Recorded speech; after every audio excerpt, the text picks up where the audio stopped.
Oke, Aurelia mau jawab? Belajar ngitung juga, Bu. Ada Belajar ngitung, jadi hanya belajar ngitung, berarti mending Anda masuk matematika gitu. Menentukan buat nentuin komposisi kimia sampel, Bu. Komposisi kimia sampel. Oke, Alexander, Cekonia.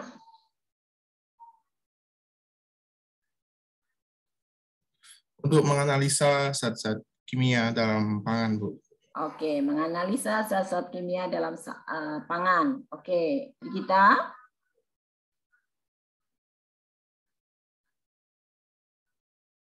Jadi kita udah di Surabaya?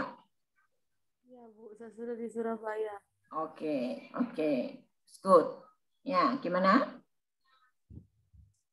Menganalisis suatu sampel dan menghitung kadar-kadarnya, kadar-kadar zat yang terjadi. Ya, jadi menganalisis suatu sampel dan kadar-kadarnya. Ya, jadi benar ya. Jadi kalau Anda belajar kimia analitik ya, bahwa kimia analitik itu adalah menganalisis ya, karena namanya aja analitik ya. Jadi kalau Anda tahu bahwa kimia itu ada 4 yang nanti saudara akan dapatkan semua. Di semester 1 saudara dapatkan yaitu kimia anorganik dan kimia organik. Nah, di kimia anorganik dan organik itu kita sudah titipkan di praktikum kimia organik. Nah, di situ Anda melakukan apa ya? Analisis apa ya? Boleh Bu Paini tahu? Cecilia Liamri. Anda menganalisis apa kalau di kimia organik? Yuk, mereview lagi. Karena ini adalah kelanjutannya. Jangan sampai Anda lupa. Gimana? Analisis yang kuantitatif, Bu. Kuantitatif? Kuantitatif? Betulkah King Fire? Kayaknya benar, Bu. Kayaknya benar Bu. Begitu. Stefania?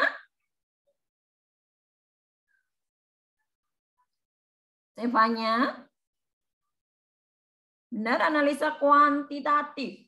Ada waktu kimia organik, praktikum kimia organik, kuantitatif. Apa sih kuantitatif itu? Stefania benar yang disebutkan oleh Cecilia Liamri sama King? Masih ragu-ragu. Ragu-ragu, oke. Miseli? Gimana? Iya, Bu. Ya, benar. Jawabannya teman Anda sudah tepat. Kalau saya kualitatif, Bu. Kualitatif. Ya, teman-teman ya. Jadi di dalam kimia analitik nanti saudara akan diajarkan 2 analisa ya. Jadi yang pertama adalah kualitatif, yang kedua adalah kuantitatif. Yang tadi di praktikum kimia organik itu kuanti atau kuali ya? Kualitatif ya. Jadi kalau kuanti itu Anda akan menghitung, istilahnya menghitung apanya Bu? Ya, menghitung kadarnya. Berapa kadar senyawa yang ada di dalam sampel saudara. Kalau kemarin saudara masih mengetahui ada atau tidak ya, kan begitu. Ditentukan dengan adanya apa? Kira-kira coba Tegar. Ayo. Tahunya oh sampel itu ada atau tidak, Anda tahu dari mana? Tegar. Dari praktikum yang Anda sudah lakukan. Dari reaksi-reaksinya. Reaksi-reaksinya. Kemudian kalau dia bereaksi, hasil akhirnya apa ya, Tegar?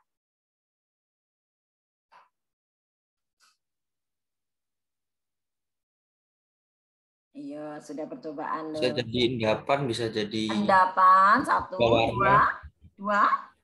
Berubah warna, Bu. Berubah warna. Lalu ada lagi enggak? Angelica? Ada endapan, ada atau tidak? Yang kedua, ada perubahan warna, ada atau tidak? Lalu yang ketiga? Menghasilkan produk-produk, Bu. Produknya apa? Aku produk pangan. Menghasilkan produk apa? Justru kita pengen tahu. Produknya apa ya? Taunya Anda apa ya? Karena kita nggak ngerti senyawa itu apa. Kita hanya tahu dari yang Anda lihat secara kasat mata atau secara fisik. Tadi sudah disebutkan tegar, ya. Jadi ada endapan. Yang kedua, ada perubahan warna. Lalu, Marcel?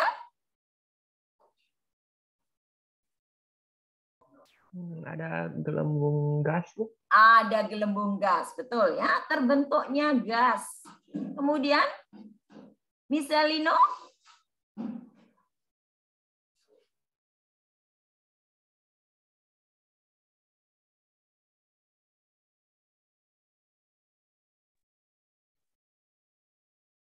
Ayo.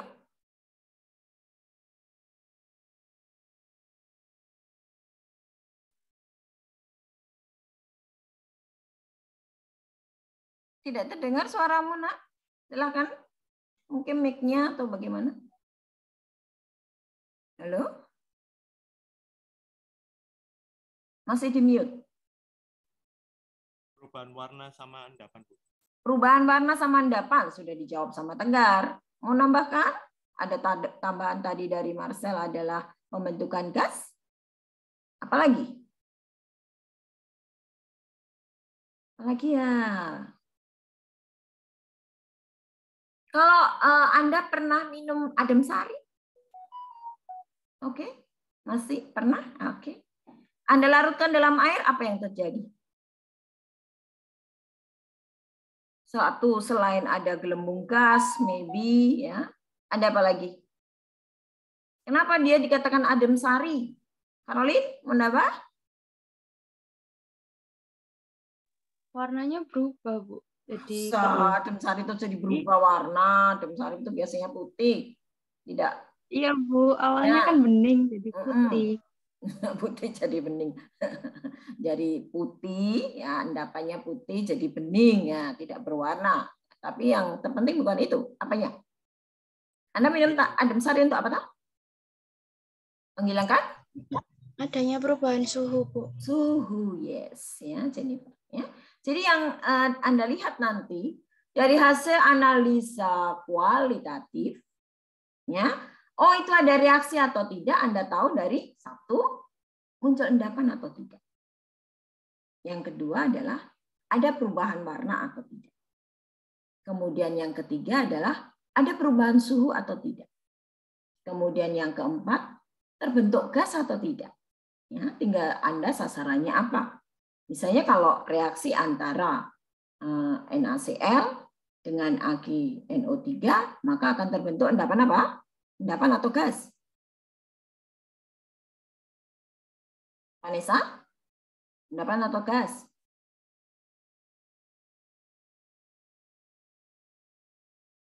Gas, Bu. Gas, weh. Ada endapan, Bu. Ada endapan, ya. Endapan apa? NaCl ketemu dengan AgNO3 terbentuk NO3. AgNO3.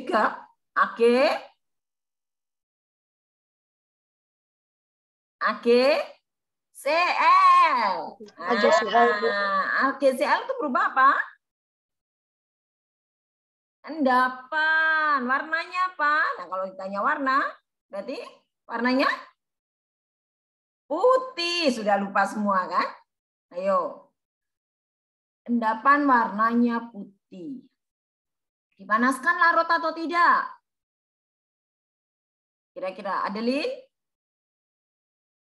Apa bedanya dengan PbCl2? Larut, Bu. Mungkin. Oh. Yang larut yang mana? Yang AgCl. Nah, AgCl enggak larut. Yang larut adalah PbCl2. Ya. Nah, nanti AgCl ini bisa Anda lakukan pada uji apa? Gravimetri. Nanti kita akan lakukan uji itu. Nah, itu adalah sasaran. Jadi tadi Anda mau sasarannya apa? Ya, kalau misalnya Anda punya N4Cl, Anda tambahkan dengan NaOH. Coba. Cindy, akan terbentuk apa ya? Sin. Saya punya N4OH. Saya tambahkan dengan NaOH. Muncul endapan atau muncul gas? Cindy? Gas, Bu. Gas. Aha, gas apa, Sin?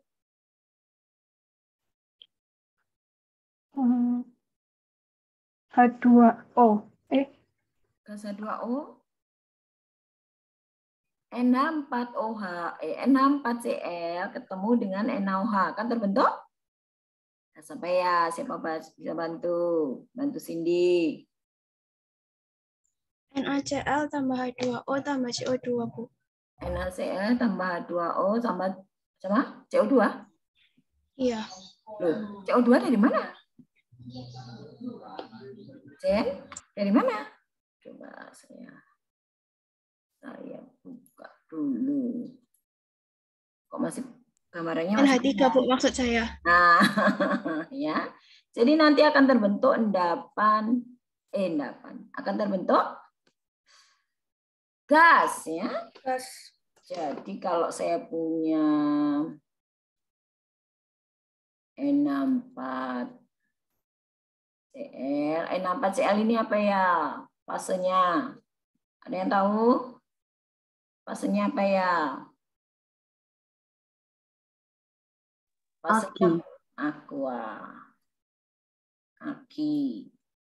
Saya tambah dengan NaOH, fasenya apa ya?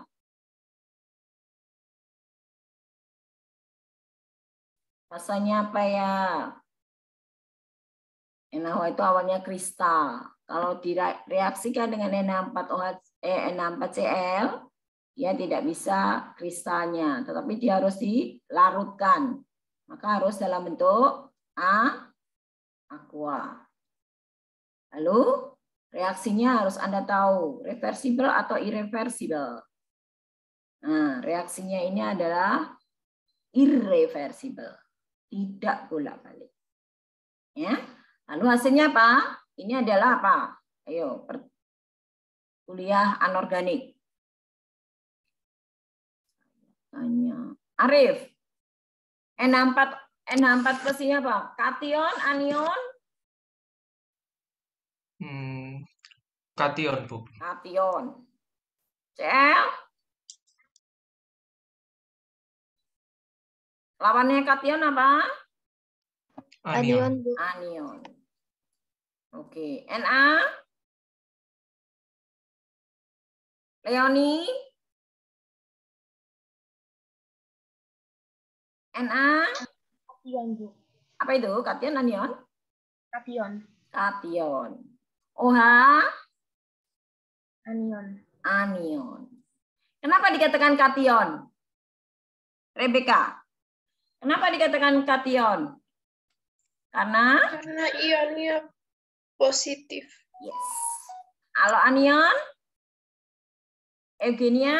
Negatif. Negatif. Ya, karena negatif. Ya.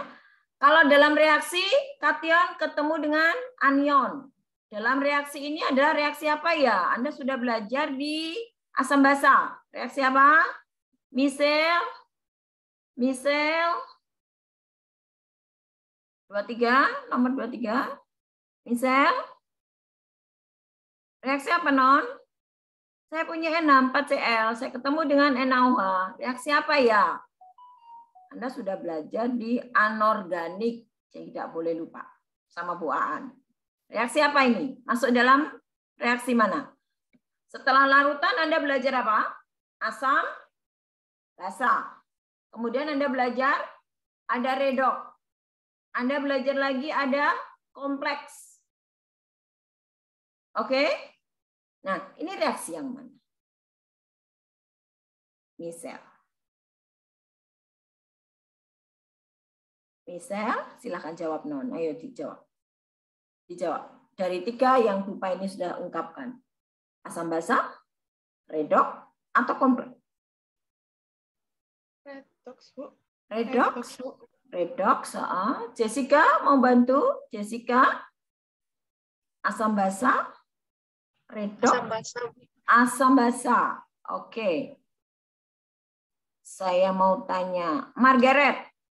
Redoks, asam basa, atau kompleks? Redoks. Redoks. Keiko, redox, asam basa, atau kompleks?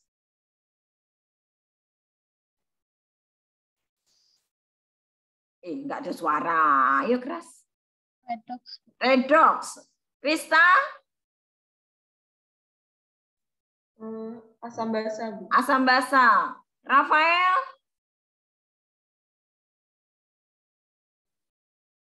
Redox, Bu. Redox. Siapa yang belum? Rodi, bantu. Redox, Bu. Redox. Fani?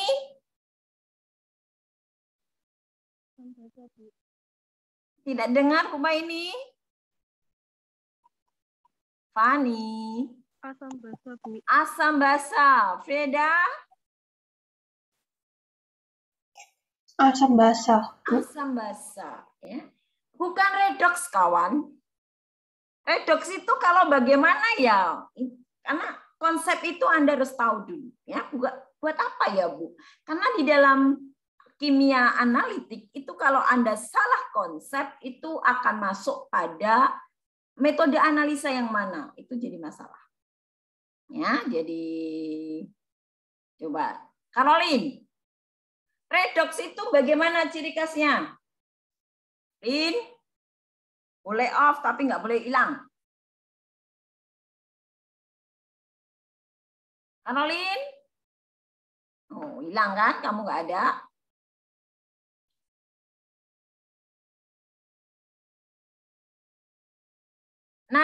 Nataniela? Bantu Mbak ini. Ada biloxnya, Bu. Ada bilox. NH4 plus apakah tidak ada bilox? Ada. Ada. Muatan nggak ya, Bu? Muatan. Apakah NH4 plus tidak ada muatan? Ada. Ya. Ini kan munculnya adalah NH4 plus. Ini adalah Cl-. Muatan ini adalah bilox. Bilangan yang seolah-olah dimiliki oleh molekul ini. Ya, jadi molekul NH4 itu. Kalau ini dimiliki oleh ion itu, oleh ion Cl atau atom Cl itu. Jadi redox jika Kevin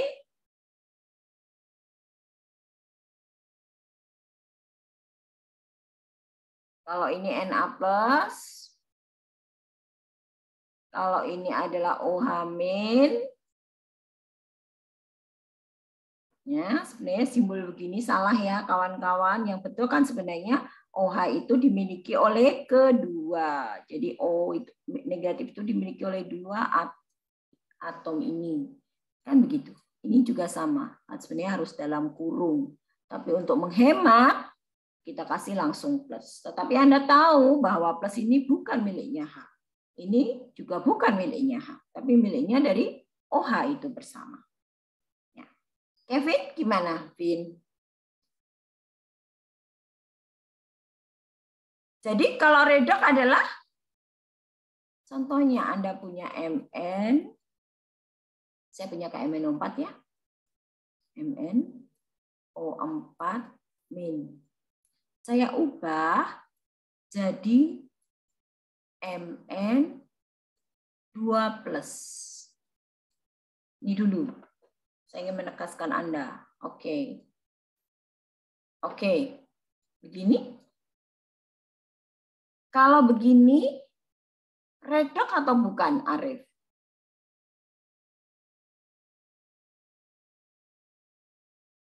Arif?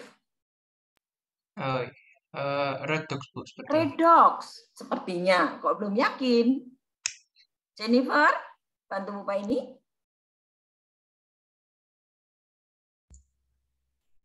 Ya, redox, Bu. Redox. Valerie?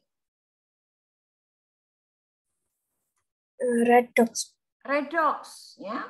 Redox taunya dari mana? Ada perubahan bilangan oksidasi. Jadi kalau dari MN ini biloknya berapa ya Stefanka? MN ini berapa biloknya ya Stefanka? 1. 1. Kok tahu 1? Dari mana?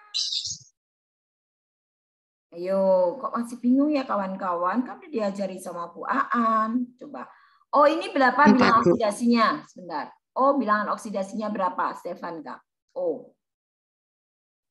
Oh, golongan berapa, teman-teman? Golongan berapa dalam tabel periodik? 6. Berarti golongan 6A. Bilangan oksidasinya berapa? Min 2. Min 2. Kenapa min 2?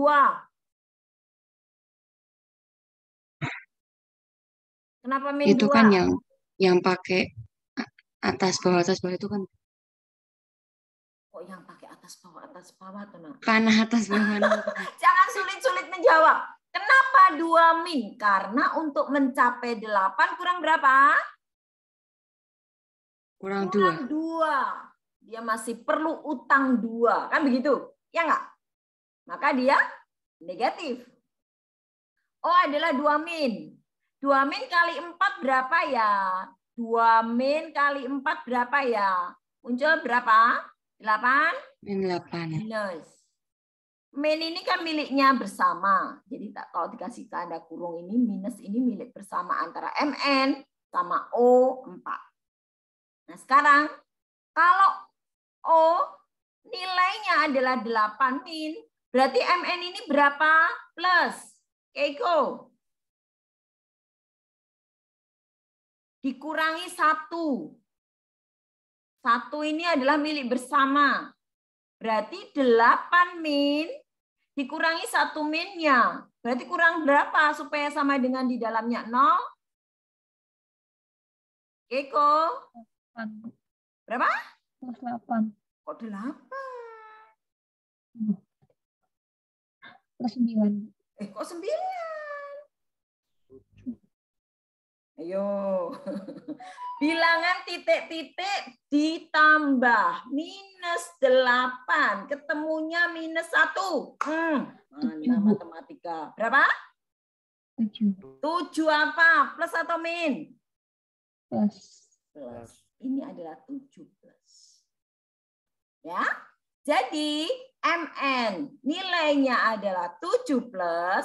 Ditambah O nilainya adalah 8 min. Tahu ya 8 minnya tadi dari mana? Oksigen 2 min dikalikan 4 munculnya adalah 8 min.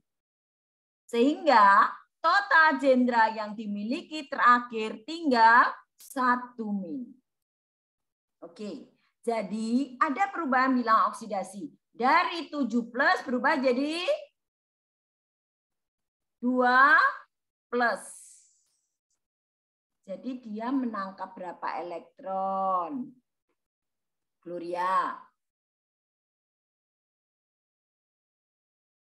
Jadi dia menangkap berapa? 5, Bu. 5. Berarti dia harus ditambahkan 5 elektron supaya menjadi Mn2+. Berarti dia mengalami oksidasi atau reduksi. Mengalami oksidasi atau reduksi. Gloria. Gloria. Iya, Bu. Mengalami oksidasi atau reduksi, Non? Oksidasi. Kok oksidasi? Reduksi. Nah. Iya, reduksi, Bu. Jadi kalau oksidasi itu kenaikan bilangan oksidasi. Kalau reduksi, penurunan bilangan oksidasi. Karena dia mengalami penurunan bilangan oksidasi, berarti senyawa ini adalah oksidator atau reduktor. Ayo, lawannya itu. Oksidator atau reduktor? Oksidator. Oksidator. Ya, jadi konsep-konsep itu jangan salah. Nah, sekarang pertanyaan Bupa ini balik lagi. Ini tadi. Ini berarti reaksi asam basa atau redok? Ayo. Asam basa atau redok? Kawan-kawan? Asam basa, Bu. Asam basa. Asam basa. Karena apa? Cuma terjadi pertukaran kation, bukan? Kalau ini dikatakan sebagai apa? Asam atau garam atau basa. N4Cl. Valerie? Iya, Bu. Asam basa atau garam? Garam. Garam. Kenapa dikatakan garam? Karena terbentuk dari sisa asamnya dan sisa basa. Jadilah garam. Kalau ini basa atau garam, Caroline?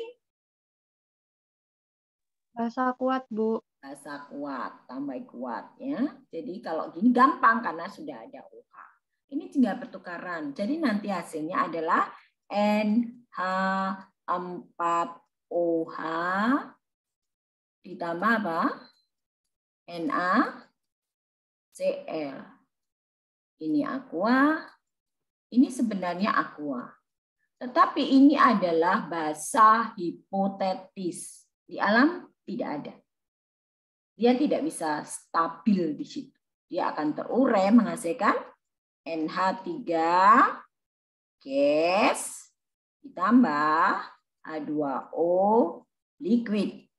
Jadinya tadi reaksi apa? Pembentukan gas. Ya. Oke, ya. Silahkan dipahami betul, kawan-kawan. Jangan sampai saudara ini ya. Jadi saya stop.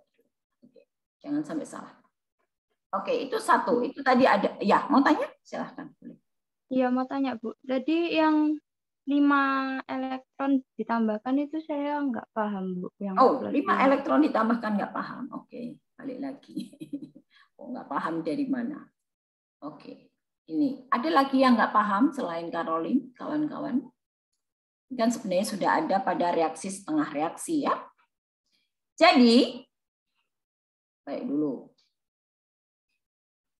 Saya monoset. Saya punya yang gampang apa lagi?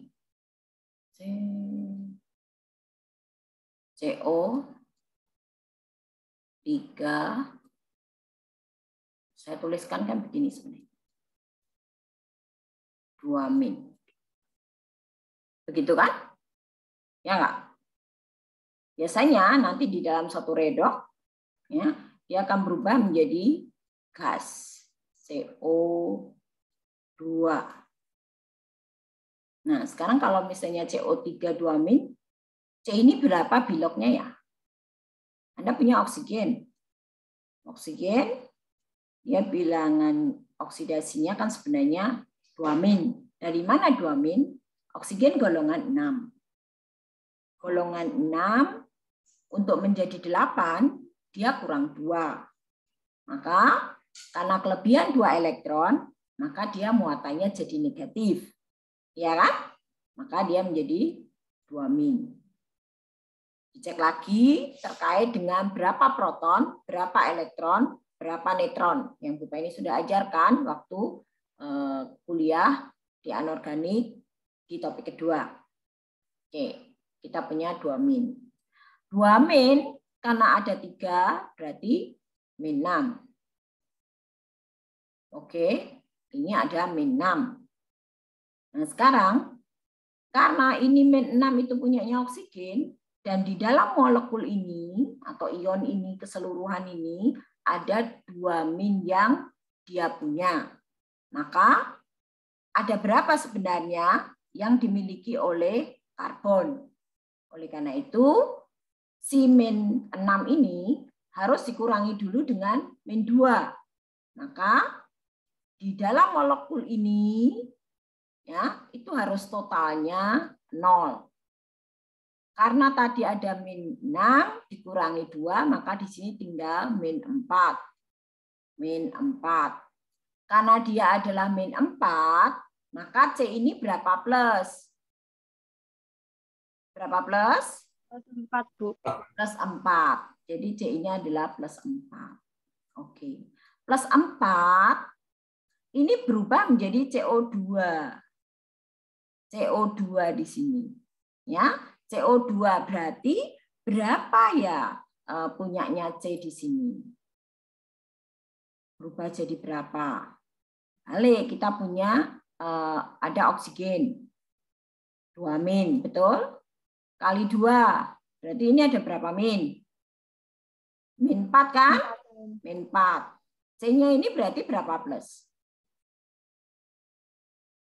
Berapa plus? 4 Plus 4. Plus 4 juga. Berarti ada plus 4 menjadi plus 4. Ada perubahan bilang oksidasi?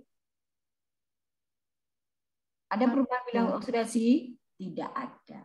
Makanya nanti di dalam H2CO3 yang nantinya akan terurai menjadi CO2 plus H2O itu tidak ada perubahan. Karena nanti cuma menghasilkan sama dari plus 4 menjadi plus 4. Begitu. Ini sama nanti juga di NH4. Nah, sekarang kalau Anda punya tadi MnO4. Ini kan sebenarnya dalam kurungnya 1 min. Cuma kalau menulis begitu kan susah banget, lama kali. Maka Anda harus tahu sama tahu. Ya, karena Anda seorang kimia juga, ya harus tahu sama tahu. Nah, kalau ini begini berubah menjadi begini, ya maka hitung lagi. Oksigen 2 min kali 4 berarti min 8. Min 8 sudah ada 1 min miliknya bersama, maka di sini itu dia tinggal punya min 7. Ya, min 7 berarti supaya totalnya di sini itu ada sama dengan 0, maka Mn ini adalah plus 7. Nah, plus 7 akan berubah menjadi plus 2. Berarti turun berapa? Dia turun 5. Turun 5 itu berarti bagaimana? Maka dia harus menangkap 5 elektron. Untuk apa? Untuk membuat ya tadi 5 itu harus terkurangi karena hasil akhirnya adalah Mn2+. Begitu. Nah, peristiwa turunnya dari bilangan oksidasi 7+ menjadi 2+ ini adalah reduksi. Reduksi itu kan turun, penurunan. Nah, senyawanya ini berarti dia adalah oksidator karena dia mengalami reduksi. Begitu, Caroline? Iya, Bu. Makasih. Oke, jadi teman-teman juga harus tahu ya. Oke, itu tadi adalah di kualitatif. Nah, sekarang untuk kuantitatif kita akan belajar di kuliah kita saat ini. Ya. Jadi nanti saya balik lagi ya. Di kuliah kita itu akan kita menyorot di ya, kimia anorganik, kemudian kimia organik, Anda sudah lewat, kemudian ada kimia analitik, kemudian kimia fisika. Kimia fisika Anda akan ketemu kita di semester depan. Anorganik masih mudah bagi Anda, organik masih mudah bagi Anda karena banyaknya adalah teori dan logika. Ya. Jadi kalau kimia analitik kita akan belajar tentang alat.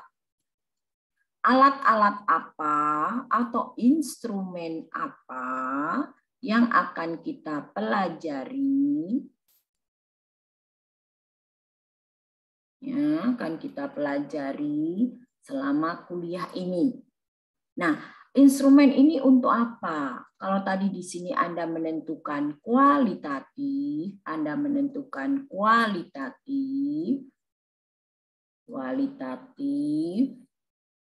ya, ini sebenarnya analisa kualitatif itu pun juga dipelajari oleh kimia analitik. Ya, jadi nanti ada 2, satu adalah kuali, yang kedua adalah kuanti. Ya, kuanti. Nah, kuali kita titipkan dengan di praktikum kimia organik. Ya, di sana kita mempelajari senyawa-senyawa yang sifatnya adalah anorganik. Bagaimana kita menguji kualitasnya? Ada atau tidak dia di situ. Nah, organik juga di sana. Jadi ada karbohidrat, ada keton, aldehid, protein, dan sebagainya. Ya, jadi Anda bisa tahu, oh dia ada atau tidak. Oh, apa sih asam amino jenis triptofan tuh ada atau enggak? Nah, tahunya dari mana? Oh, muncul warna ungu ya pada saat dilakukan uji triptofan, adanya gugus indol di sana ya, di situ. Ya, di situ ada kita titipkan ya. Nah, kemudian kalau kuantitatif kita akan spesifik di sini adalah instrumen apa yang kita perlukan untuk menentukan kualitatifnya tadi. Berapa jumlahnya? Nanti kita akan belajar di instrumen ini. Oleh karena itu, kimia ini tidak boleh Anda lepas, ya. Anda tidak boleh lupa karena ini saling berkontribusi, ya, dan saling berhubungan. Ya. Nah, lalu setelah alat ini kita tahu, nanti Anda belajar di semester 3 adalah kimia fisik. Kimia fisika itu adalah Anda mempelajari sebenarnya antara kimia dan fisika. Ya, ini adalah kolaborasi kedua ilmu itu. Ya, sehingga muncullah kimia fisika. Nah, kimia fisika itu sebenarnya induknya awalnya dari kimia pada umumnya, karena ini adalah perpaduan dengan fisika. Nah, di sini nanti Anda akan banyak belajar terkait dengan termokimia dan nanti ada termodinamika. Kemudian Anda juga akan belajar terkait dengan kinetika. Ya, jadi ini nanti bisa jadi satu, sering dikatakan dengan di termodinamika. Berarti Anda belajar terkait dengan panas, perpindahan panas, bagaimana panas itu mengubah suatu senyawa dan sebagainya. Ya. Kemudian kinetika adalah Anda akan belajar terkait dengan bagaimana senyawa-senyawa itu, ya, itu bereaksi, ya, cepat lambat, ya, dan sebagainya. Itu nanti kita lihat di kinetika. Itu adalah kimia fisika. Ya. Nah, ini saling terkait, jadi Anda tidak boleh lepaskan. Ya. Jadi dan jangan takut ya, karena ini kalau Anda sudah menguasai, sebenarnya Anda bisa menguasai keseluruhan bidang pangan. Ya, itu untuk di instrumen. Nah, saya akan sharekan pada Anda adalah untuk RPS kita. Ya, oke.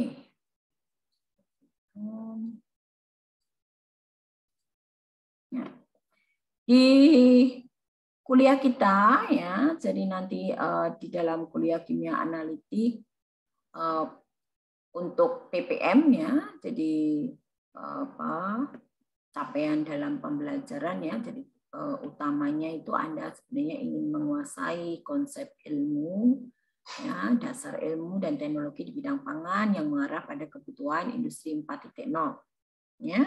Kemudian proses pengendalian industri pangan, terutama adalah komoditas pangan yang menghasilkan produk inovatif yang bernilai tambah dan memperhatikan pelestarian lingkungan hidup. Ya, jadi bagaimanapun juga selama Anda pengolahan pangan yang berbasis kimia, ya tetap aja harus memperhatikan lingkungan hidup. Kemudian Anda diharapkan ke depannya nanti jadi seorang profesional. Ya, jangan lupa karena kita ada di negara kita maka komit ya, jadi kita harus tetap didasari oleh Pancasila ya, jadi prinsip-prinsip Katolik bagi yang beragama Katolik ya, kemudian juga nilai kepekaan PK ya, karena kita berada juga di institusi Katolik.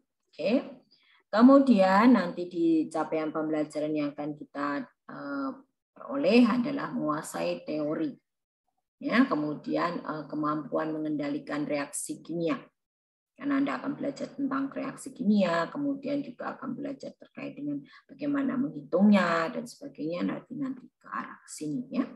Kemudian kemampuan berkomunikasi. Oleh karena itu tugas ya tugas kelompok yang kadang-kala nanti bisa kita adakan ya, untuk apa? Supaya Anda bisa bekerja sama dengan tim, bukan seorang individualis ya. Begitu. Kemudian kemampuan bekerja secara profesional. Ya, dalam tim mandiri maupun kelompok ya, yang tanggung jawab. Ya, kita ingin mengajak Anda ya bahwa kerja itu kadang-kala tidak bisa kita capai dengan sendiri, tapi harus dalam teamwork. Oke. Untuk mata kuliah kita sendiri adalah merancang ya pengujian kualitatif, kuantitatif ya. Kita ingin uji bagaimana keberadaan kation, anion maupun senyawa-senyawa pK organik maupun anorganik. Kemudian mengaplikasinya ya nanti pada bidang pangan. Untuk apa ya, Bu? Nah, jadi kimia analitik ini adalah dasar Anda masuk ke analisa pangan. Oleh karena itu saya tekankan betul ya. Mengapa? Karena kalau kimia analitik Anda lemah, nanti di analisa pangan Anda akan mengalami kesulitan. Oleh karena itu tolong diperhatikan betul ya. Yang tidak bisa silakan bertanya ya. Anda baca buku dan sebagainya. Buku ini terbuka untuk itu ya. Kemudian membuat laporan tugas ya, itu silahkan dikerjakan ya. Kemudian mengorganisasi kalau itu kerja di dalam teamwork.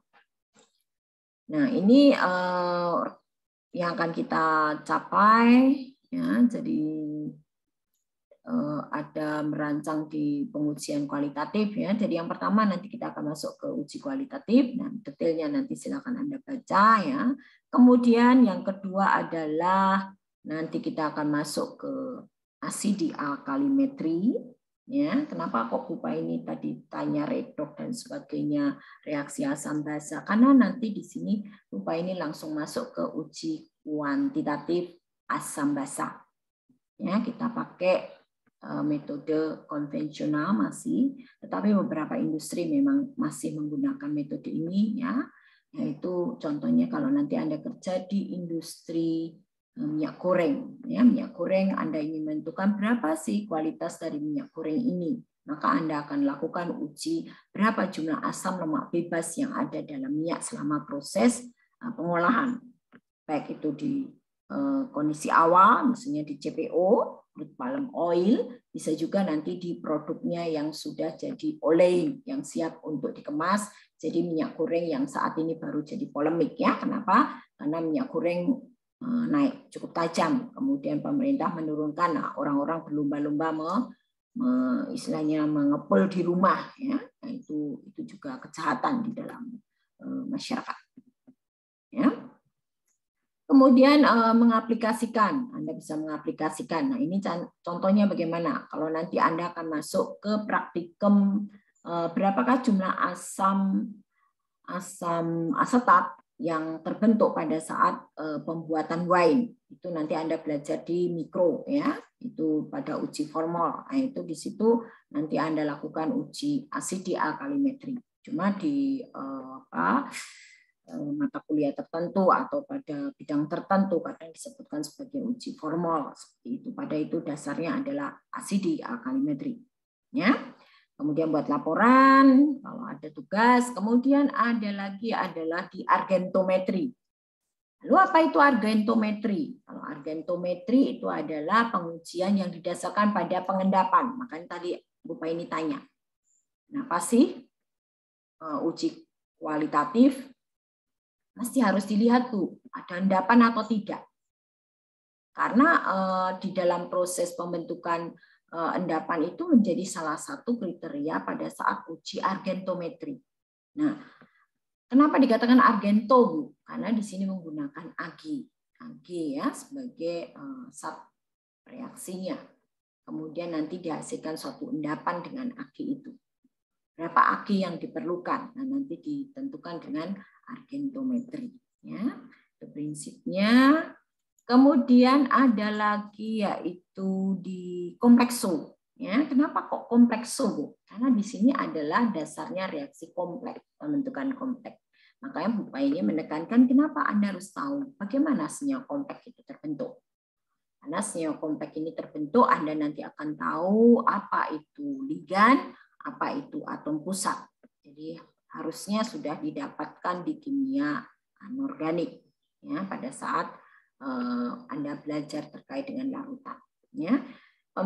Senyawa kompleks ini nanti akan menentukan kapan sebenarnya titrasi itu Anda hentikan. Ya.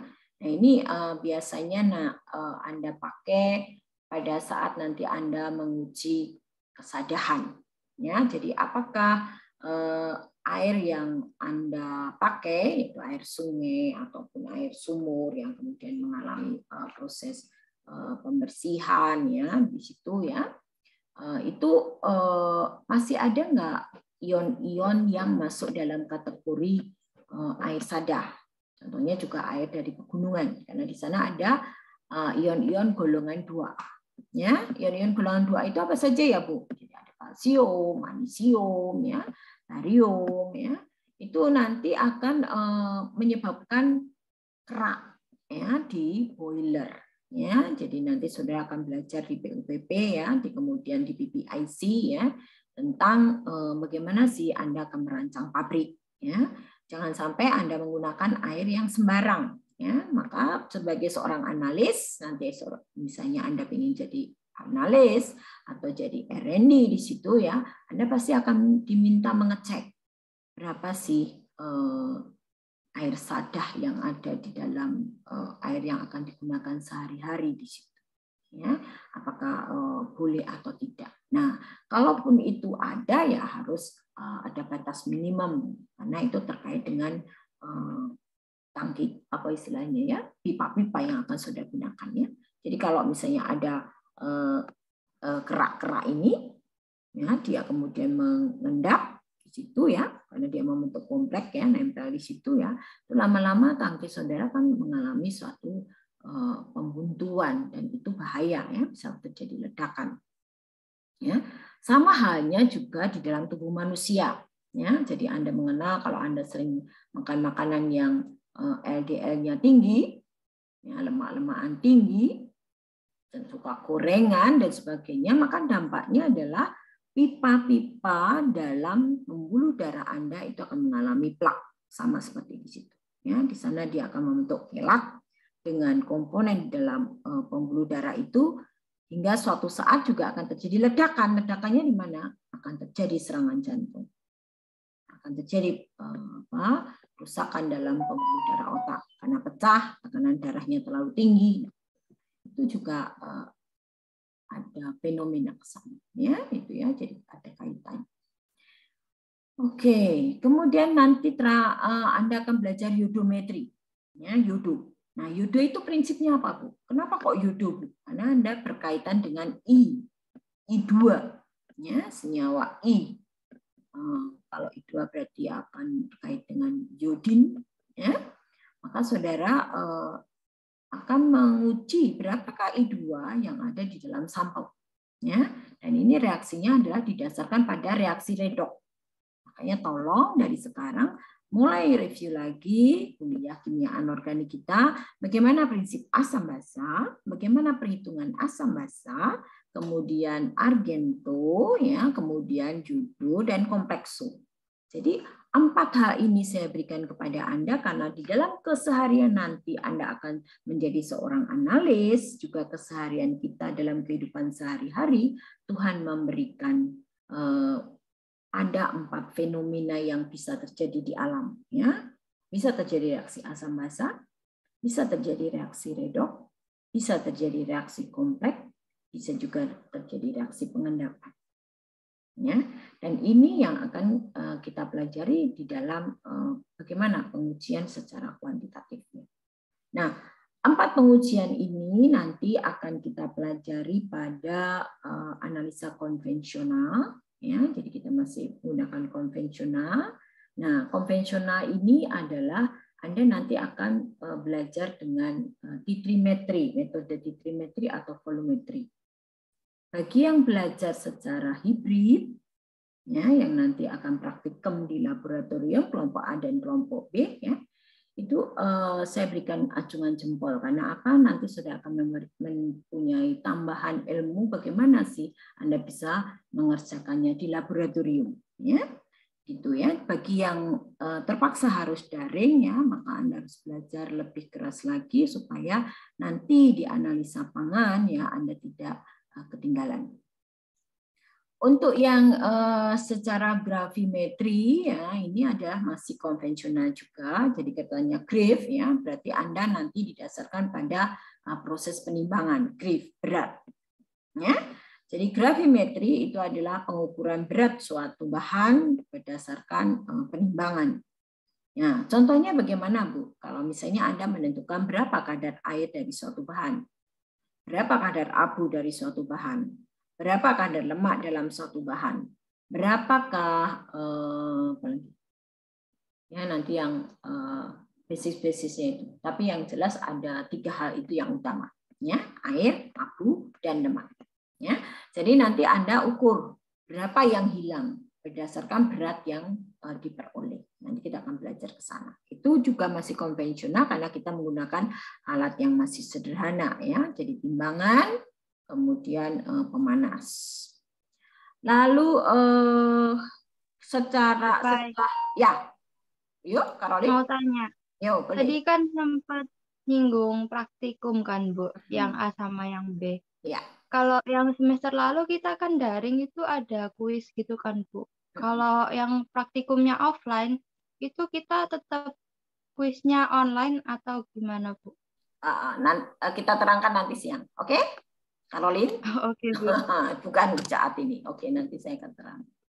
Oke ya, kemudian untuk analisa dengan instrumen ya, nanti kita menggunakan spektrofotometri. Ya, jadi nanti Anda akan mengenal spektro, alat yang kita punya, ya, berapa panjang gelombangnya dan sebagainya. Ini mulai menggunakan spektrum, ya, jadi paket-paket ini ya, paket-paket energi di situ. Nanti saudara akan mengenal UV phase, kemudian akan mengenal IR, akan mengenal NMR, kemudian akan mengenal juga MS, bedanya di mana. Lalu untuk setelah itu kita masuk ke polari ya. Polari ini untuk mengukur terutama adalah senyawa yang memiliki atom C kira. Ya, jadi atom C kira itu ada atom C yang mengikat 4 atom yang lain yang berbeda. Ya, 4 tangannya itu berbeda. Ya, nanti baru bisa kita cek dengan alat polarimeter berdasarkan kepolarannya ya. Jadi dia bisa mempolarisasi sinar begitu. Nah, biasanya nanti yang kita pakai adalah kalau nggak gula adalah protein karena senyawa itu yang memiliki atom C kira. Ya, itu nanti Anda bisa cek ya. Lalu berikutnya nanti flame. Ini terakhir, topik terakhir kita. Ya, flame photometer ini adalah sebenarnya spektrofotometer yang atomik, yang mengukur atom, yang didasarkan pada flame, ya, proses pembakaran. Kemudian muncul foton atau paket-paket energi, ya, kemudian bisa kita ukur. Itu adalah materi yang akan kita gunakan. Baru nanti terakhir adalah kromatografi. Kita punya alat kromatografi. Jadi nanti kalau yang bisa luring praktikum akan saya tunjukkan di mana kromatografi kita, ya, bagaimana nanti menginjak dan sebagainya. Tetapi kita tidak bisa praktek ya karena kromatografi itu baru akan lebih detail digunakan pada saat saudara dianalisa pangan. Ya, karena Anda masih semester 2, karena alat ini sangat mahal ya, bisa mencapai 1 miliar lebih ya saat ini. Maka kita hanya bisa tunjukkan saja. Kalau untuk spektro itu masih ratusan juta, jadi Anda masih boleh pegang. Oke, itu untuk alat metode. Oke, ada pertanyaan? Yuk, silakan. Oke, nah sekarang jadwal. Sebelum kita masuk, kita mau lihat jadwal dulu. Untuk hibrid, ya, jadi yang hibrid yang bisa masuk kelas, ini saya berikan jadwalnya. Hari ini adalah pendahuluan, ya, jadi pendahuluan konsep dasar analisa, ya, kemudian jenis analisa, ya, jadi analisa tadi kita sudah tahu bahwa analisa itu sebenarnya adalah suatu metode bagaimana kita mengetahui, menganalisa. Ya, menganalisa komponen yang ada di dalam suatu bahan. Nah, analisa itu ada dua, yaitu ada kualitatif dan ada kuantitatif. Secara kualitatif, Anda sudah pelajari di kimia organik, praktikum kimia organik ya. Kemudian untuk kuantitatif yang akan kita lakukan di kimia analitik. Kemudian nanti Anda akan mengenal beberapa larutan ya. Di sana ada larutan standar, kemudian ada reagen, dan ada analat. Apa itu larutan standar? Adalah suatu larutan yang konsentrasinya sudah diketahui secara pasti. Itu adalah larutan standar. Sedangkan reagen itu adalah suatu zat yang dipakai sebagai pembantu. Pembantu untuk apa, Bu? Untuk menganalisa suatu analat. Jadi kalau misalnya Anda punya Cl, bagaimana sih saya bisa mengetahui adanya Cl di situ? Maka Anda butuh reagen. Reagennya apa? Ag. Sehingga nanti Ag sama Cl akan ketemu menghasilkan AgCl. Begitu. Lalu bagaimana untuk mengetahui atau AgCl itu untuk mengetahui standarnya, Bu? Nah, standarnya apa? Nah, nanti Anda punya larutan standar adalah misalnya NaCl. NaCl yang murni.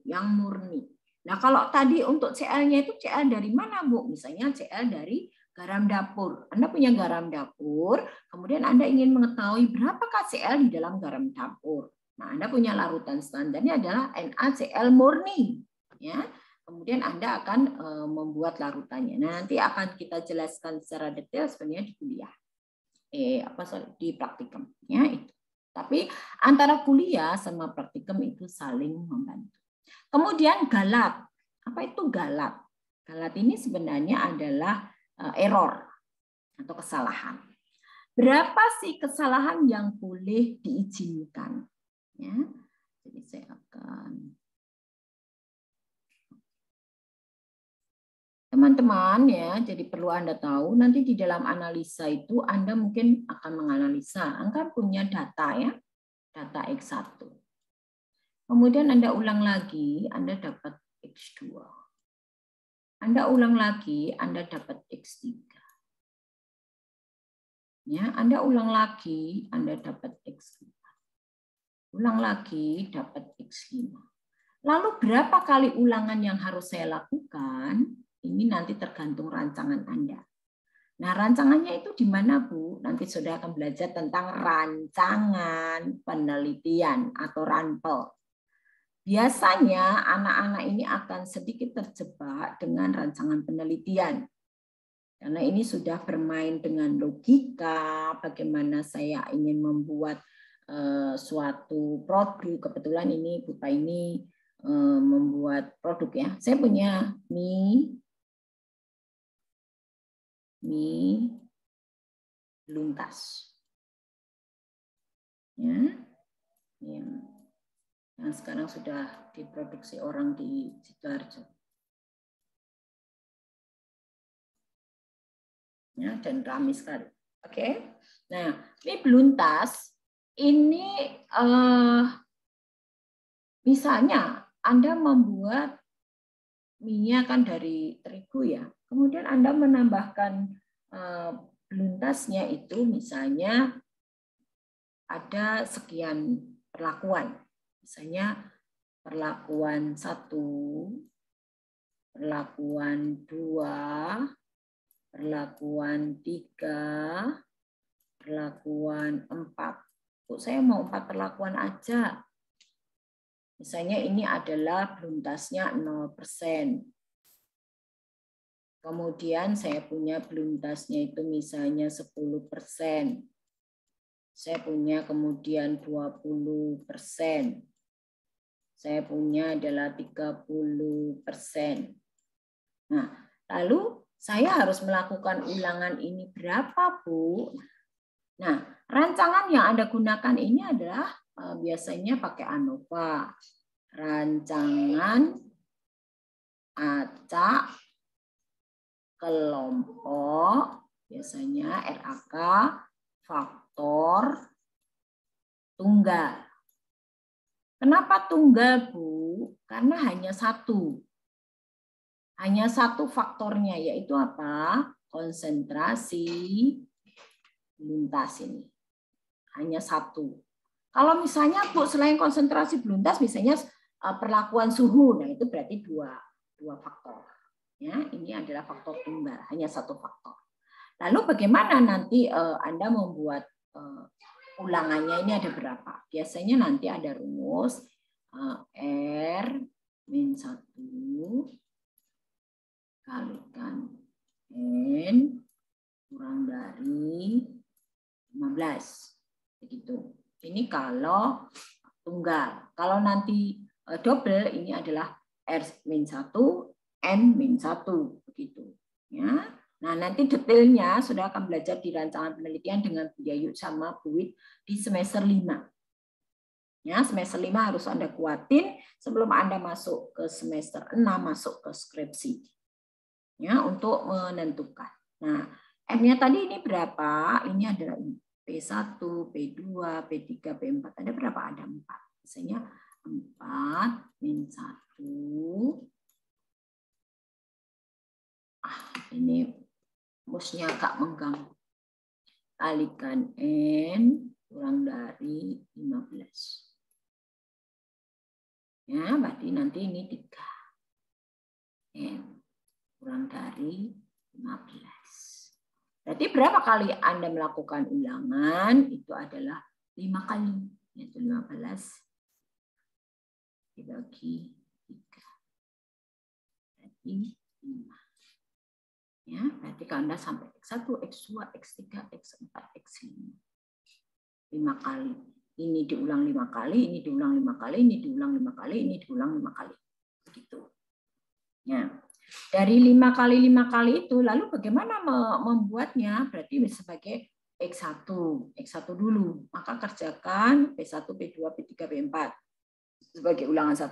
Kemudian X2 sama begini juga sebagai ulangan 2. Kemudian X3 terus sampai ulangan kelima. Begitu. Nah, lalu Anda akan punya data ini. Data ini nanti Anda hitung sebagai X rata-rata.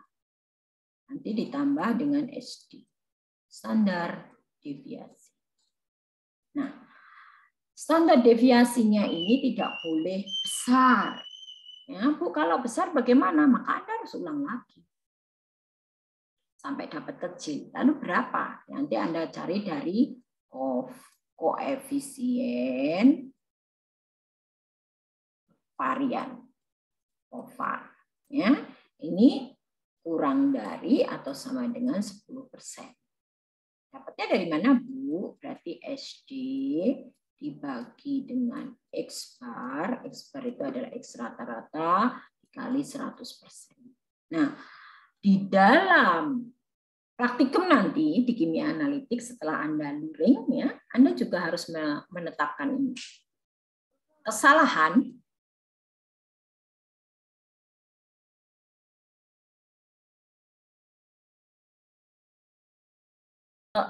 ini, ya, kesalahan itu tidak boleh lebih dari 10%. Kalau nanti Anda titrasi yang satu dengan titrasi yang kedua itu tidak boleh dari 10%. Nah, nanti dalam percobaan saudara Anda sebenarnya cukup melakukan 2 kali. Ya, tidak perlu 3 kali. Satu adalah hemat waktu, yang kedua memang hemat reagen, ya. Sisi yang lain kenapa, Bu? Karena kalau Anda lakukan seperti dalam penelitian itu waktunya nggak nutup. Tapi percobaan ini sebenarnya salah, ya. Jadi saya terapkan pada Anda salah. Harusnya tidak boleh seperti itu.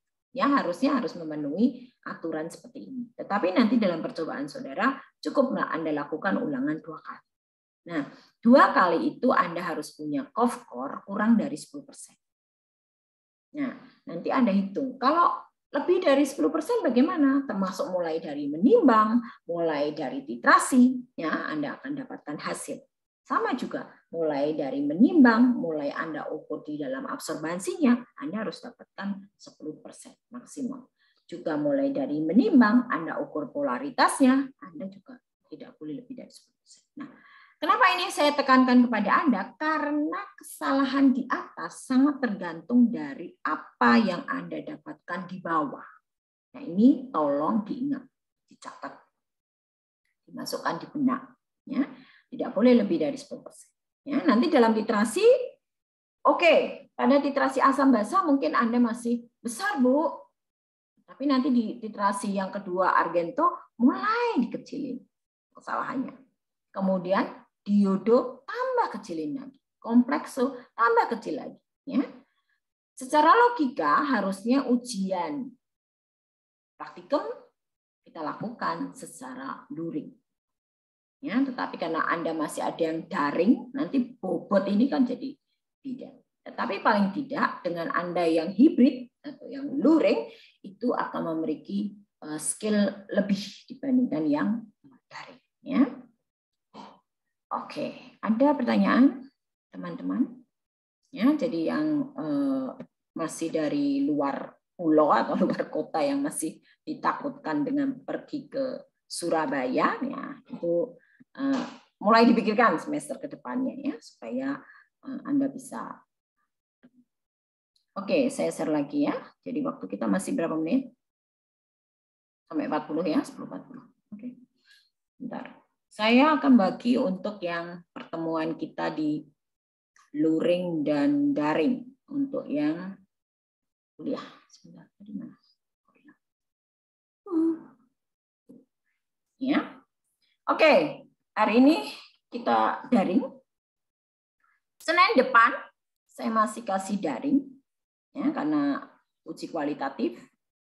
Masih banyak teori. Kemudian yang ketiga ACD, tolong dicek kembali untuk teori asam basa. Ya, jangan sampai Anda masih kepontal-pontal di sana. Oke.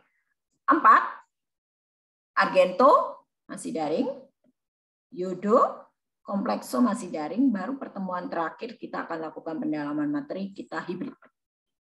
Ya, ini lebih banyak ke aplikasi bagaimana asidi, argento, yodo, dan komplekso.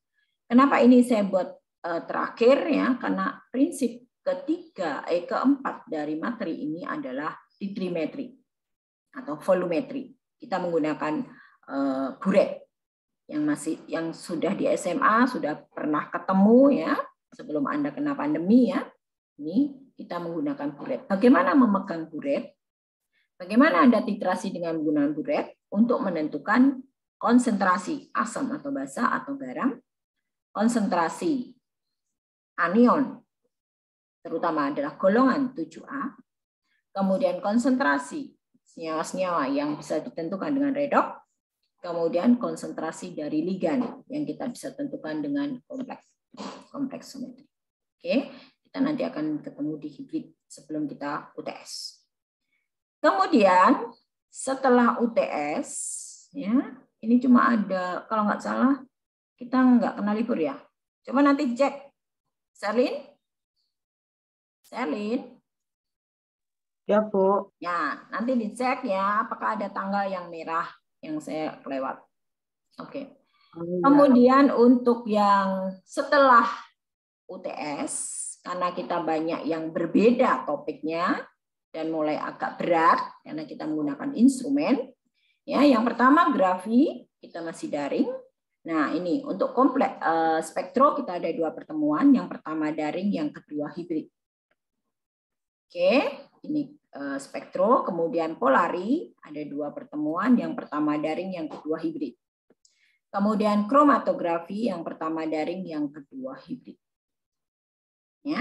Nah, untuk yang Anda tahu tentang kromatografi, nanti saya akan perkenalkan pada mereka yang hibrid di laboratorium. Oke, itu kita punya UPLC. Ya, UPLC itu di atasnya HPLC. Kemudian baru terakhir kita akan ketemu hibrid. Ya, hibridnya agak banyak setelah UTS. 1, 2, 3, 4. Jadi ada 5. Ya, kita ada 5 pertemuan hibrid. Kenapa untuk hibrid ini fakultas mengizinkan tidak boleh lebih dari 50% ya. Jadi saya berikan 5 dari 14 pertemuan. Oke. Ada pertanyaan kawan-kawan? Saya ganti. Ada buku wajibnya enggak, Bu? UPA ini sebenarnya nggak beri wajib ya, tetapi kalau Anda mau baca, Anda bisa baca. Gimana ya positif? Sebentar. Ada Dai dan Underwood.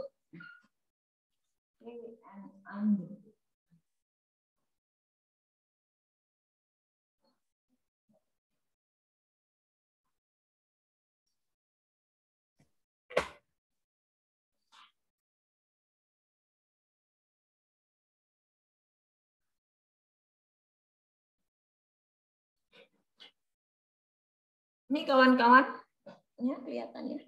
Kelihatan nggak? Enggak kelihatan, Bu. Nggak kelihatan? Ketutupan virtual background. Oh ya, saya Tutup background, Bu. maaf, saya tutup dulu. Ya.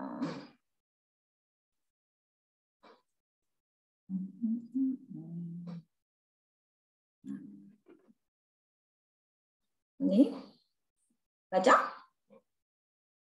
Ini adalah punyanya Fessenden, punyanya Erlangga. Temannya Fessenden. Ya. Temannya Fessenden, temannya Raymond Chang. Punyanya Erlangga. Ya, jadi ini semua sudah ada. Ya, jadi kita mulai dari, tapi saya nggak wajibkan, kalau Anda baca silahkan dicari ya. Ada metode trimetri, kemudian metode grafimetri, kemudian galat dan pengolahan data analitik. Ya, kemudian apa bedanya kualitatif dan kuantitatif, metode analisa ya. Kemudian ada pembentukan kompleks dan sebagainya, lengkap sampai dengan kromatografi. Ya, ini ada. Ya, ini terakhir di kromatografi. Ya, semua ada di sini. Silakan Anda cari. Oke, itu untuk dilanjut. Oke, nah sekarang masih ada beberapa menit. Saya share.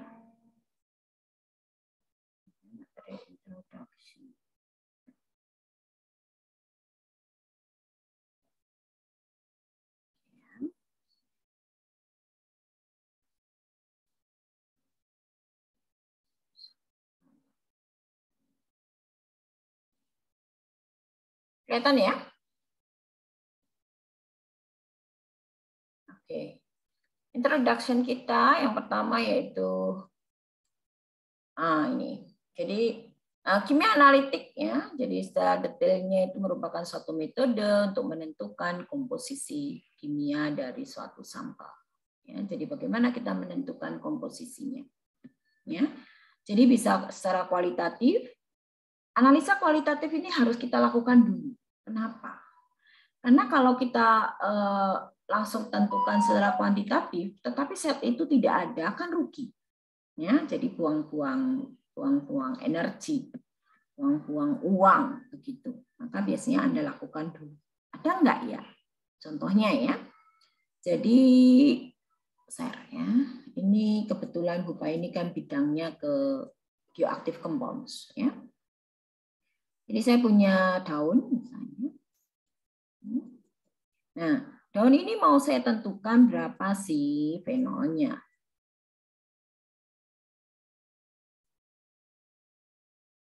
Nah, yang saya punya adalah beluntas ya. Jadi siapa yang gemuk, pengen agak kurus, silahkan minum teh beluntas ya. Ya, ini baru akan saya lakukan penelitian lanjut. Bagaimana sih perannya menurunkan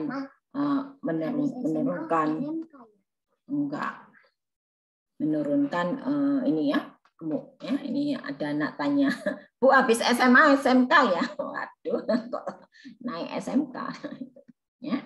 Jadi beluntas ada fenol ya enggak? Gitu. Maka Anda harus lakukan dulu uji kualitatif. Nah, uji kualitatif ini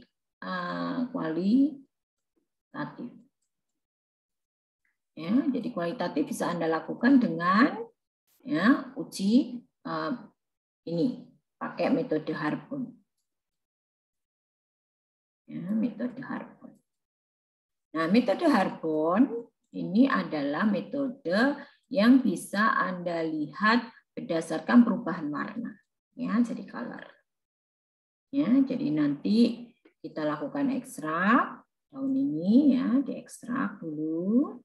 Diekstrak dengan pelarutnya apa sesuai dengan metode ini. Ya, kemudian ditambahkan reagen. Reagen itu adalah zat pembantu untuk menganalisa reagen. Ya. Nah, nanti kemudian hasilnya ini akan muncul warna. Nah, kalau muncul warna itu baru tahu, oh ini ada fenol enggak?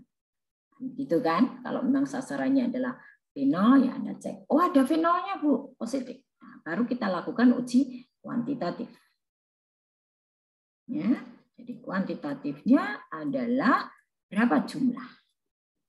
Ya, jumlahnya ada berapa? Nah, Anda tinggal dalam metode ini Anda bisa nambahkan reagen lagi sesuai dengan pengujian yang akan dilakukan. Dan pengujian itu memang spesifik ya, misalnya cara A ya dengan reagen yang ditambahkan di cara A. Cara B ya dengan reagen yang ada di cara B. Lalu bagaimana metodenya Bu? Nah, nanti Anda bisa melakukan uji atau melakukan studi literatur. Saya pakai literatur aja. Kalau misalnya daun beluntas sesuai dengan literatur pasti ada senyawa fenol, Bu. Apakah masih harus saya lakukan uji kualitatif? Boleh ya, boleh tidak kualitatif. Karena apa? Karena beberapa literatur sudah menyatakan bahwa senyawa ini atau bahan ini punya senyawa ini. Sehingga Anda bisa potong kompas. Langsung Anda lakukan uji kuantitatifnya. Itu bisa. Tetapi kalau belum ada literatur yang menyatakan demikian, maka Anda tetap harus lakukan uji kualitatif. Itu tahapannya yang betul. Makanya jangan sampai kemudian, Bu, saya harus uji kualitatif dulu, karena memang Bu Pa ini ngajarkan seperti itu. Logikanya memang demikian.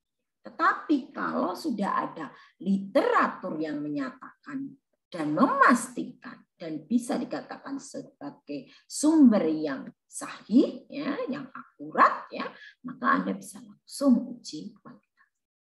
Tapi nanti di latar belakang Anda punya statement yang menyatakan bahwa menurut si A misalnya atau menurut Widyawati ya, Widyawati tahun sekian bahwa daun beluntas mengandung senyawa fenol sekian. Nah, misalnya gitu. Oh, berarti saya sudah yakin bahwa di dalam beluntas ada senyawa fenol itu. Nah, lagi langsung Anda bisa menggunakan uji kuantitatif. Itu ya. Oke, itu untuk lalu yang kedua adalah kuantitatif. Nah, kalau kuantitatif ingin mengetahui berapa numeriknya, berapa jumlah secara eksak. Ya, misalnya kalau konsentrasi ya kita nyatakan dengan konsentrasi. Oleh karena itu, karena kaitannya dengan konsentrasi, maka Anda tidak boleh melupakan N kecil. Aurelia, apa itu N kecil? Aurel? Nah, apa itu M besar? Polaritas. Apa itu N? Normalitas. Nah, apa itu persen? Ya, persen itu bisa berat per berat, bisa berat per volume, bisa volume per volume. Anda punya M kecil, apa itu? Molalitas. Dan nanti kita akan banyak ketemu di kimia fisika, yaitu ke sifat koligatif, ya, molalitas. Ada mengenai X, apa itu X? Fraksi? Fraksi mol. Ya, fraksi mol itu ada perbandingan antara mol A, misalnya, kalau Anda ingin menentukan fraksi mol A-nya per NT. NT itu adalah N total. Ini tidak boleh dilupakan. Waktu saudara belajar KA. Kalau ini lupa, direview lagi. Dan ini tidak boleh lupa sampai saudara kerja sesuai dengan bidang dianalis. Ya, kalau nanti Anda di bagian PPIC juga harus tahu berapa sisat yang harus saya tambahkan. Jangan sampai Anda dibodohi oleh bawahan saudara. Ya, jadi harusnya ditambahkan sekian persen, ditambahkan sekian kilo. Nah, itu ya. Itu yang masalah. Ini silahkan dicek.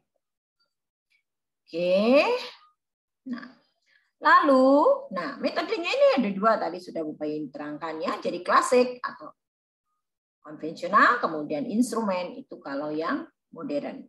Ya, jadi yang konvensional ya itu adalah metode yang belum menggunakan alat, istilahnya begitu. Alat apa Bu? Alat yang modern, yang biasanya sudah terkait dengan listrik dan sebagainya. Ya, itu yang masih konvensional dikatakan. Anda melakukan proses pengendapan, Anda melakukan ekstraksi, Anda melakukan destilasi, kemudian boiling point, melting point, gravimetri, titrimetri, itu adalah klasik atau konvensional. Kalau yang instrumen sudah menggunakan instrumen, konduktometri, jadi menggunakan alat itu ya, menghitung konduktivitas. Kemudian potensiometri, Anda menghitung potensial berdasarkan potensial redoknya. Kemudian Anda menggunakan spektrofotometri, itu bermain-main dengan absorpsi emisi. Kemudian nanti ada massa to change ratio atau perbandingan massa. Kemudian Anda menggunakan fluorescence. Fluorescence itu kalau Anda bermain-main dengan zat yang sifatnya adalah fluoresen. Apa bedanya fosforescence dan fluorescence? Itu Anda harus tahu. Ya, jadi kalau fosfor, nah, kalau malam-malam di sana kok ada yang putih-putih ya? Itu adalah fosfor. Makanya orang meninggal kemudian memperlihatkan diri, misalnya seperti itu ya. Kemudian atau Anda melihat hantu, nah itu adalah fosfor. Ya, karena dia bisa menyala di tempat gelap. Tapi kalau ini ya Anda tahu ya kalau Anda petugas kepolisian ya, jadi kena sinar mata, sinar lampu baru dia menyala. Ya, itu bedanya. Nah, tipe-tipenya nanti kita akan masuk ke sana. Ini contohnya ya, ini ada spektro, kita punya di lab, nanti kita akan lihat dan Anda akan pelajari. Kemudian di kromatografi kita punya juga di lab, ya. Kemudian untuk spektroatomik kita nggak punya, yang punya adalah teknik kimia, yang nanti kita punya adalah flame photometer. Ya, kita punya. Ya, prinsipnya nanti ada energi, kemudian kenai sampel, kemudian kita analisis. Ya, prinsip seperti itu. Sama. Ya. Cuma panjang rutenya itu sangat tergantung dari semakin high-nya atau kualitas yang tinggi dari suatu instrumen.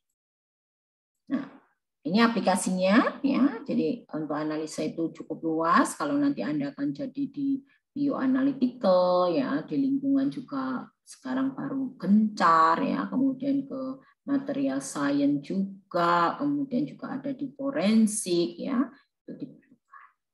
Nah, ini yang terpenting ya, yang terpenting yang perlu Anda tekankan di sini adalah untuk menganalisa. Ya, saya akan menganalisa misalnya tadi ya, OS-nya bioaktif dari suatu bahan tertentu. Maka Anda harus punya rencana. Kira-kira apakah saya akan lakukan uji kualitatif atau tidak? Sudah ada literatur atau tidak? Ya, ini atau itu atau dua-duanya. Nah, tadinya itu harus menjadi bahan pertimbangan. Ya. Kemudian samplingnya. Saya harus samplingnya itu bagaimana supaya bisa memenuhi bagian atas, bagian tengah, bagian bawah, kemudian harus di-mix ya, diambil rata-rata sampel ya, itu harus benar ya.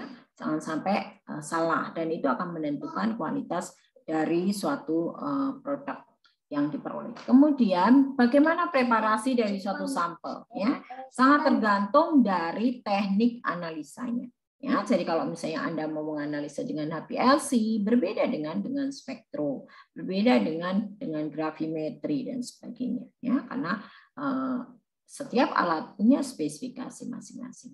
Kemudian instrumen yang digunakan apa? Lalu bagaimana data yang didapatkan? Ya, bagaimana kita akan menganalisisnya? Kan itu juga penting ya. Lalu hal yang penting lagi adalah tentang ini ya, selektivitas dari suatu metode. Jadi metode yang akan kita pilih harus benar-benar ya. Harus bagaimana Bu? Jadi nanti Anda harus dapatkan data yang akurat dan tepat. Kemudian jumlah sampel yang akan dianalisis. Kalau itu kita menggunakan titrimetri itu biasanya dalam satuan molar. Tetapi kalau kita menggunakan spektrofotometri tidak bisa dalam molar Bu, masih dalam ppm. Kemudian kalau di dalam HPLC kita tidak dalam ppm Bu, tetapi kita dalam ppb, part per billion. Nah itu tergantung dari instrumennya. Kemudian ring konsentrasi. Ya, biasanya nanti kalau Anda pakai alat, nah alat itu akan menyatakan ring konsentrasi untuk analisa alat ini antara berapa ke berapa. Maka jangan sampai Anda menganalisa di luar dari ring itu. Misalnya sama-sama molar. Tetapi molar yang berapa, besarnya berapa, misalnya antara 10 sampai 100, ya 10 sampai 100. Jangan sampai lebih dari 100, jangan sampai kurang dari 10. Kenapa? Tidak akan bisa diukur secara akurat dan presisi. Lalu interferensi sampel. Anda harus tahu, oh kalau saya mau analisa CA, tetapi di dalam sampel saya itu mengandung CO3, maka saya tidak boleh menganalisa langsung, maka saya harus menambahkan suatu zat lain supaya si CO3 itu tidak mengganggu keberadaan dari CA. Nah itu berarti Anda harus jeli kira-kira ada apa, senyawa apa atau ion apa yang bisa menyebabkan interferensi. Dampaknya adalah sampel yang saya analisa itu tidak akurat lagi. Lalu Anda juga harus tahu, jadi sifat dari fisik maupun kimia dari sampel yang dimiliki, ya. Jadi matriks sampelnya itu bagaimana? Itu juga harus tahu, ya. Kemudian jumlah sampel yang dianalisa tadi, ya. Jadi harus saya mengambil tadi sudah tahu ya jumlahnya tepatnya berapa, tapi jumlah secara keseluruhan itu harus berapa? Itu juga harus tahu, ya. Lalu pertimbangan yang lain adalah terkait dengan kecepatan, kemudahan, skill, ya skill Anda, kemudian juga cost, ya. Jadi kalau misalnya terlalu mahal ya itu juga menjadi bahan pertimbangan, apalagi nanti kalau Anda punya industri. Ya, jangan sampai kemudian biaya analisa jauh lebih membengkak. Akibatnya apa? Dibebankan pada konsumen sehingga produk Anda menjadi sangat mahal. Itu juga menjadi masalah. Ya. Itu kemudian, nah ini ya gambaran terkait dengan ini ya, jadi Anda akan mendapatkan suatu hasil yang benar-benar akurat itu di mana ya. Presisi, bias, sensitivitas, limit deteksi, ring konsentrasi sama selektivitas. Nah, ini nanti bisa Anda baca ya. Jadi kalau presisi ya harus sesuai betul ya. Kemudian untuk akurat ya, kalau akurat itu harus mendekati nilai yang sesungguhnya. Ya, kemudian biasnya ya itu antara berapa ke berapa ya, kita bisa tentukan. Nah, ini nanti Anda tahu ya standar deviasi bagaimana menghitung, kemudian tadi RST ya, RST sama dengan koefisien korelasi, S per X rata-rata, S itu ada standar deviasi, ya dikalikan 100% dapatlah ya, koefisien varian. Ini nanti saudara tidak boleh lebih dari 100%. Oke, nah kemudian ini adalah sensitif ya. Jadi kalau sensitif itu ya sesuai dengan kemampuan ya pada sampel yang berbeda ya ini pasti ya di antara sampel berbeda dalam satu konsentrasi analog ya. Jadi harus benar-benar ya ringnya diperhatikan. Lalu untuk limit deteksi ya, jadi hampir-hampir mirip-mirip dengan sensitivitas ya. Jadi sensitif itu adalah akan memperoleh suatu data yang akurat dan untuk itu Anda harus menganalisa sesuai dengan limit deteksinya. Batasan deteksi itu berapa? Kalau dia batasannya itu antara itu untuk ring deteksi ya. Kalau misalnya batas bawahnya itu adalah 10 ppm ya Anda tidak boleh di bawah dari 10 ppm. Nah ini harus diperhatikan. Ya, itu untuk nah ini kaitannya dengan ring deteksi atau ring dinamik. Itu adalah tadi ya, batas bawah, batas atas. Ya, jadi nanti kalau Anda lihat. Kenapa bisa demikian, Bu? Nanti kalau di bawah ini ya bisa membengkok. Apalagi di atas ya bisa bengkok. Ya. Nah, itu akan diperoleh apa? Datanya yang tidak akurat, tidak sesungguhnya. Maka Anda harus benar-benar menganalisa sesuai dengan garis ini. Ya, ring dinamik atau ring deteksi. Sehingga akan didapatkan data yang benar-benar akurat. Gitu ya. Kalau kaitannya dengan selektivitas. Nah, di dalam menganalisa lagi, terakhir ya, ini adalah Anda nanti akan diajarkan tentang kurva. Nah, silakan teman-teman nanti belajar di standar deviasi. Ya, standar deviasi sudah ya. Kemudian nanti Anda membuat kurva standar. Ini biasa bisa konsentrasi, bisa juga absorbansi, ya. Anda siapa punya kalkulator atau komputer ya? Ini sekarang kan sudah model komputer ya, tidak kalkulator lagi ya. Karena Anda bagaimanapun juga bisa membuka dengan Excel ya. Bagaimana nanti Anda tahu tentang ini kurva ya. Ini adalah kurva regresi ya, nanti diregresikan. Nah, ini nanti akan punya persatuan adalah Y sama dengan, kalau di matematika itu AX plus B, tetapi kalau di kalkulator nanti adalah BX plus A. Ini adalah slope. Ya, masih ingat ya? Di Pak Ruli pasti sudah mengajarkan. B itu adalah intercept. Ya. Jadi nanti saudara harus sudah mahir menggunakan ini. Jadi ini adalah variabel bebas. Ini adalah variabel terikat atau tergantung. Ya. Kenapa dikatakan bebas? Karena kita bebas menentukan. Contohnya tadi, variasi konsentrasi beluntas yang akan saya masukkan ke dalam mie. Itu adalah saya bebas menentukan berapapun.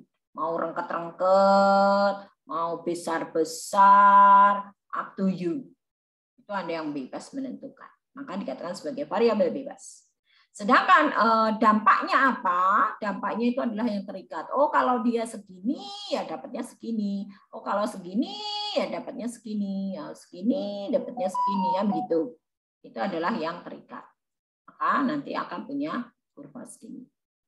Nah, ini nanti akan kita pakai banyak di instrumen.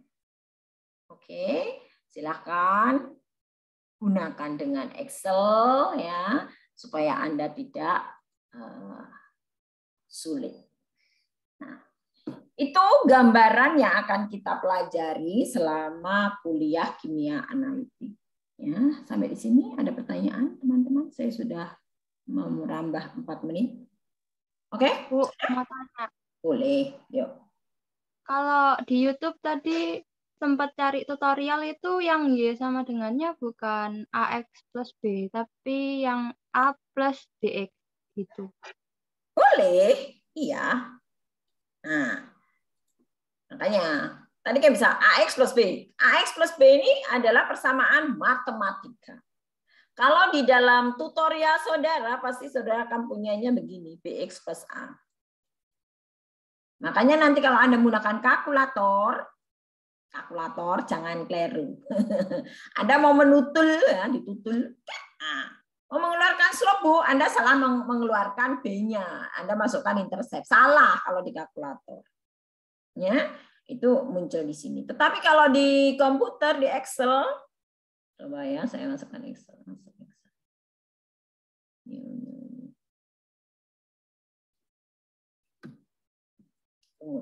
Nah, Excel misalnya saya punya X 0, 1, 2, 3, 4 ya. Kemudian Y. Y-nya misalnya ini 0. Bu, kalau tidak 0 bagaimana? 0,5.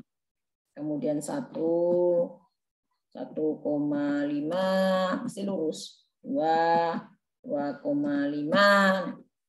Nah, tinggal nanti Anda masuk insert. Nah, ini ya, ini hati-hati ya. Ini ada yang kalau Anda menggunakan ini, kalau nggak salah itu kayaknya nggak bisa sampai ke 0 gini. Ya, ada 2, jadi harus hati-hati. Ya, jadi Anda gunakan yang ada garis. Ada yang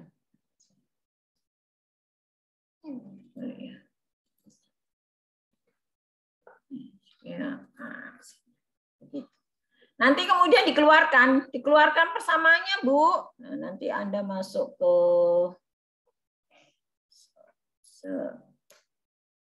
design. Masuk ini ya, cut ya. Masuk ke ini, add trend line. Masuk di sini. Paksa linear. Ya, yang dipaksa linear, aku pakai more option. Nah, more option nanti Anda punya display equation sama display R. Ya. Nah, ini akan muncul. Nah, itu. Nah, ini berarti Y sama dengan 0,5, X plus 0,5. Ini sudah pasti. Berarti 0,5 adalah slope, 0,5 yang belakang adalah intercept. Kenapa interceptnya 0,5, Bu? Karena ini. Angka 0 menuju ke Y-nya ini 0,5.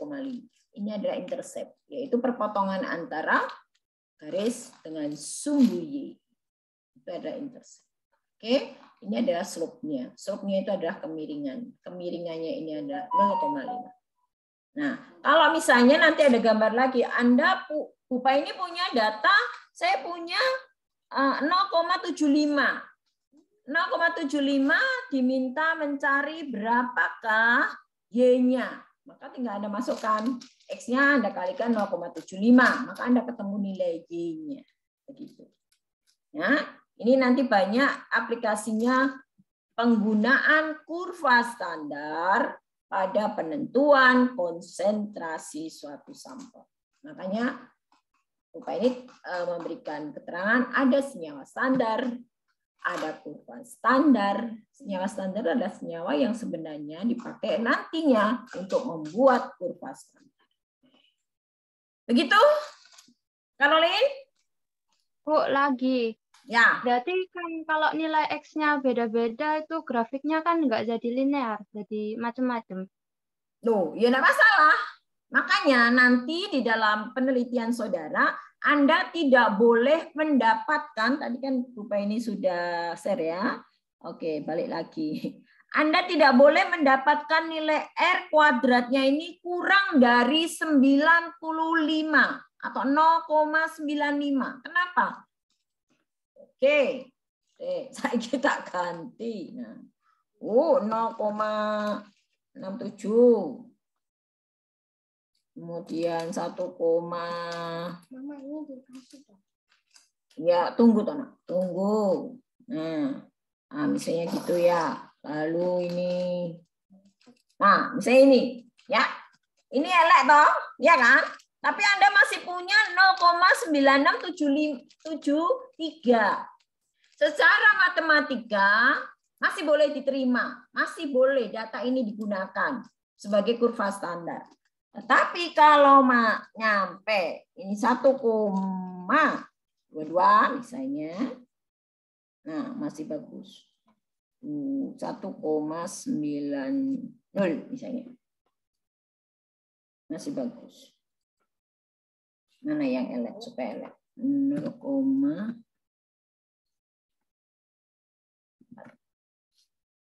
saya jemput. Nah, ini kan, ini 0,9376. Nggak boleh dipakai. Kenapa ini nggak boleh dipakai langsung, Bu? Maka sudah harus lakukan ulangan. Ulangannya bagaimana, Bu?